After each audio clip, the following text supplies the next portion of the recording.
अच्छी व्यवस्था करनी पड़ेगी।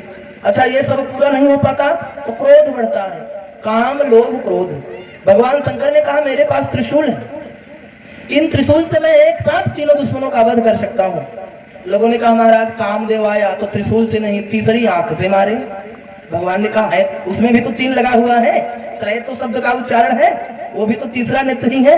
और मेरा ऐसा मानना है कि हर मानव के जीवन में काम आता है। काम काल कहु काहू ने व्यापा, संसार में ऐसा कोई प्राणी नहीं है जो काम के वशीभूत ना हो पाया हो। हर मानव के जीवन में काम आता है। भगवान राम के भी जीवन में काम आया था, लेकिन राम जी का ऐसा अनुभव कि जब आपके सामने काम आए तो आप उस वासना की ओर ना देखकर अपनी पत्नी की ओर देखो। सुपनखा वासना बनकर राम के सामने आई, लेकिन राम जी ने सुपनखा की ओर देखा तक नहीं। सीतई चितई कही प्रभु बाता, देखा सीता की ओर और बोले सुपनखा से। जब आपके जीवन में कोई कामनी कोई वासना आक्रमण करे और आप बोलोगे कि आप अब उसमें भ्रमित होने वाले हैं, फंसने वाले हैं, तो महाराज बाबा तुलसीदास जी का कहना है अपनी स्त्री का ध्यान कर लो, वासना अपने आप ही आपके मन से दूर हो जाएगी। अपनी स्त्री का ध्यान करो, अपनी पत्नी का ध्यान करो। अच्छा, अब विचार करने वाली बात है, जैसे ही भगवान शंकर ने कामदेव को देखा तब शिव तीसर नयन उघारा, चितवत कामदेव तन छारा। कामदेव का तन जलकर राख हो गया।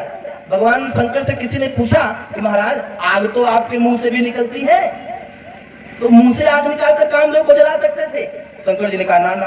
किसी ने कहा आपके हाथों में त्रिशूल, त्रिशूल से भी मार सकते थे। शंकर जी ने कहा ना ना। किसी ने कहा आपके हाथों में डमरू, डमरू की आवाज से उसे भगा सकते थे। शंकर जी ने कहा ना ना। किसी ने कहा सिर से गंगा बहती है, गंगा की धार में बहा सकते थे कामदेव को। शंकर जी ने कहा ना ना। तो फिर महाराज तीसरी आंख से मारने की क्या जरूरत? शंकर जी ने कहा कि दुश्मन जिस दरवाजे से अंदर प्रवेश करे उसे उसी दरवाजे पर मारना चाहिए, जिस मार्ग से अंदर जा रहा हो। अच्छा, यह वासना रूपी दुश्मन आंखों के रास्ते से ही अंदर आती है। इसलिए बड़े बुजुर्ग कहते हैं किसी के घर में जाओ तो नजरों पर नियंत्रण रखो, जबान पे नियंत्रण रखो। यदि आपकी नजर सही है तो सब सही है, और नजर हटी तो दुर्घटना घटी। नजरों पर जिसने नियंत्रण रख लिया उसका चरित्र उज्जवल है महाराज, और जिसकी नजर खतरनाक है महाराज वो आदमी।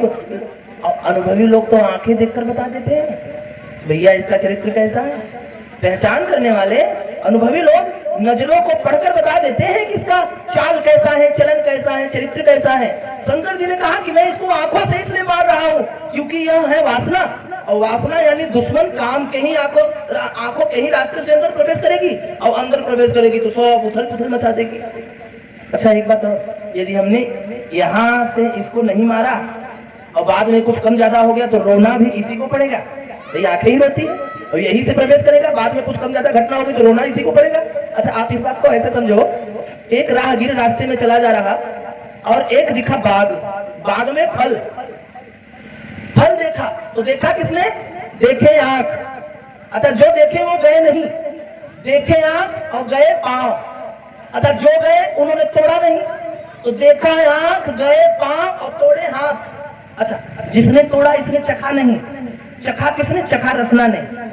अच्छा, जिसने चखा इसने रखा भी नहीं, रखा किसने? पेट ने। अब आप देखो कि देखे आंख गए पांव तोड़े हाथ, चखा रसना ने, और जिसने चखा इसने रखा नहीं, रखा पेट ने। और तब तक एक रखवाला देख रहा था, दौड़ा दौड़ा आया और पीठ पर दे दनादन 2-4 लाठी पीट दिया। अब ये रोने लगा, बोला भैया गलती किसी और की, अपराध फल किसी और को। किसकी गलती? तोड़ने वाले ने कहा पहली गलती तो इन आंखों की है, सबसे पहले इन्होंने ही गलती किया, इन्होंने जो देख लिया। पहली गलती इस नजर की है जिसने देख लिया, और दूसरी गलती पैरों की जो चल कर गए, तीसरी गलती हाथों की जिन्होंने तोड़ा, चौथी गलती इस रसना की जिसने चखा, और पांचवी गलती इस पेट की जिसने रखा। अब इन पांचों की गलती में पीठ न लेने में न देने में वो क्यों पीट गया?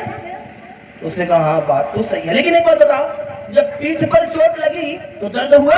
बोले बहुत दर्द हुआ। बोले जब दर्द हुआ तो रोना आया? बोले बहुत रोना आया। बोला रोया कौन?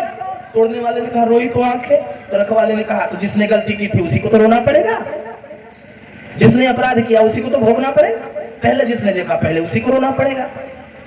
शंकर जी का ऐसा मानना है कि यदि इस रास्ते से वासना अंदर प्रवेश कर रही है, इस रास्ते को बंद कर लो, वासना बाहर से ही बाहर चली जाएगी। इन रास्तों को बंद करके इन रास्तों पर अपनी पत्नी को बिठाओ, पत्नी जैसे ही नजर में आएगी वासना आपका बाल भी बांका नहीं कर सकती है।